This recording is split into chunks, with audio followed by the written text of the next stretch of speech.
अस्सलाम वालेकुम, मैं हूं डॉक्टर अफशा गुरचानी, कंसल्टेंट सोनोलॉजिस्ट। और मेरी आज की वीडियो का टॉपिक है डीएनसी के मुतालिक।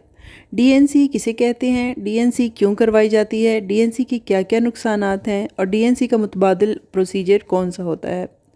तो आज की वीडियो में हम डिटेल के साथ इन सारे टॉपिक्स को डिस्कस करेंगे और पब्लिक को अवेयर करने की कोशिश करेंगे कि क्यों इस मेथड को आपने अवॉइड करना है। डीएनसी करवाई जाती है जब किसी का अबॉर्शन हो जाता है या आरपीओसीज यूट्रस के अंदर रह जाते हैं, यानी रिटेन्ड प्रोडक्ट्स ऑफ कंसेप्शन, जिसे आंवल या प्लेसेंटा कहते हैं, उसके पार्ट्स यूट्रस के अंदर रह जाते हैं। और तीसरी जो वजह है जिसकी वजह से डीएनसी लोग करवाते हैं वो है यूट्रस के अंदर कैंसर के जरासीम का पलना। तो इसमें भी डीएनसी करवाई जाती है। डीएनसी का प्रोसीजर किस तरह से होता है कि कुछ लोहे के औजारों की मदद से सर्विक्स, जो कि यूट्रस का आखिरी हिस्सा होता है, जो कि फोर्सफुली क्लोज होता है, उसको डायलेट किया जाता है। क्लोज पार्ट को फोर्सफुली डायलेट किया जाता है उस क्लोज पार्ट ऑफ यूट्रस को, जिसे सर्विक्स कहते हैं। जब उसको ओपन करते हैं तो उस दौरान उसमें टीयर आने का ख़तरा रहता है। जब उसमें टीयर आ जाता है तो नेक्स्ट जब आप प्रेग्नेंट होते हैं तो उसमें प्री मेच्योर डिलीवरी का रिस्क रहता है, यानी सर्वाइकल इनकम्पिटेंसी की वजह से प्री मेच्योर डिलीवरीज हो जाती हैं। यानी एक तो हम सर्विक्स को डैमेज कर देते हैं डीएनसी के दौरान, दूसरा ये होता है कि हम ओवर क्यूरेटाज कर देते हैं, यानी जो एक्सपर्ट डॉक्टर होते हैं उनसे भी ये हो जाता है कि वो ओवर क्यूरेटाज, यानी यूट्रस के जो अंदरूनी लेयर होती है जिसे एंडोमेट्रियम कहते हैं, उसको बहुत ज़्यादा खुरच लेते हैं उन लोहे के औजारों की मदद से। तो नेक्स्ट ये होता है कि जब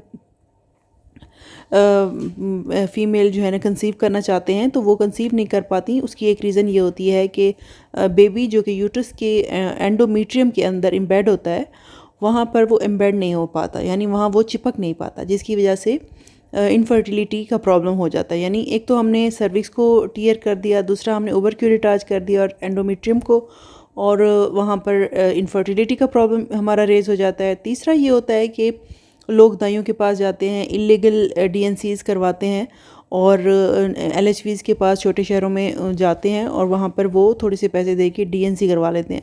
तो डीएनसी के लिए जो इंस्ट्रूमेंट्स वो यूज़ करती हैं वो सही तरह से स्टेरलाइज नहीं होते, यानी सही तरह से साफ़ नहीं होते, जर्म से पाक नहीं होते।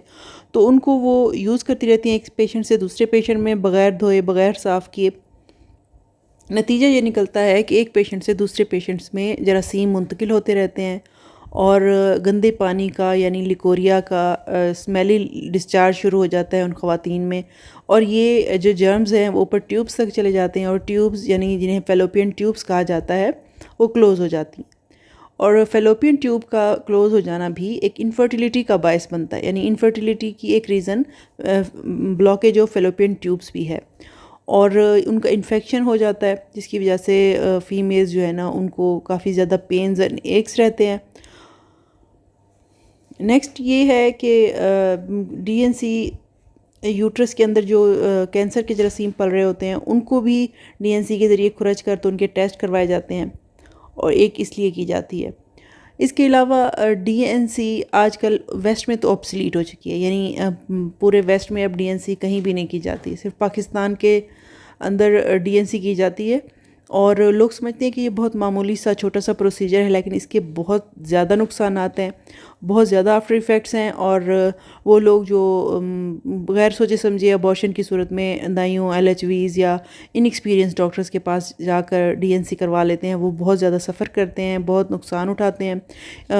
बाज़ पेशेंट्स ऐसे भी होते हैं जो कहते हैं डॉक्टर साहिबा हमारे बच्चे, मतलब पहले 2 बच्चे हैं, अब हमारी प्रेगनेंसी नहीं हो रही, हम कंसीव नहीं कर पा रहे। और वजह यही होती है कि उन्होंने डीएनसी करवाई होती है और अब उनको इनफर्टिलिटी का प्रॉब्लम सामने आ रहा होता है।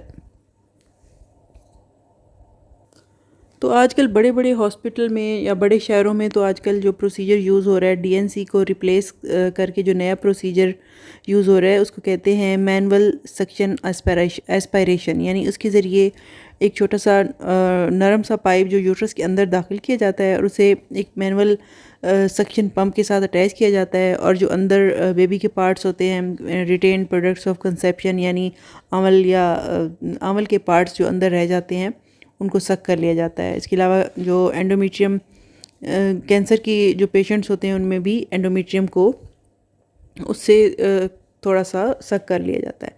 इस तरह से ये प्रोसीजर बहुत ही यूज़फुल है और आपको ख़ुद भी इसको प्रेफर करना चाहिए। डॉक्टर्स को जाके आपको कहना चाहिए कि हमने डीएनसी नहीं दूसरे प्रोसीजर से करवाना है हमल ज़ाया।